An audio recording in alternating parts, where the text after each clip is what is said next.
multifunctional attachment. Hi, my name is Samuel, and we're gonna do part 3 of the multifunctional attachments. And this is a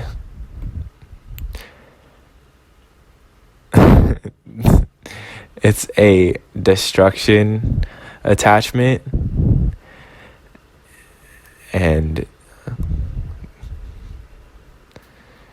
we want the straight beam to turn, to poke into something and then turn, so we disrupt or we destroy the beam.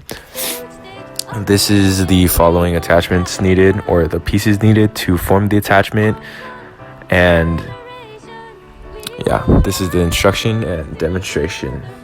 It's a very simple one, and you put it in the front.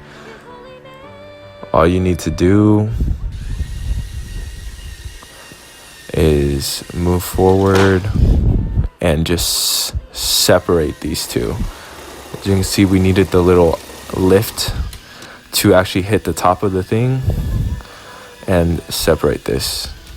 So there's actually no turning needed of the attachment. It's just something that we need to do. I welcome you guys to subscribe and leave a like below. Thank you very much.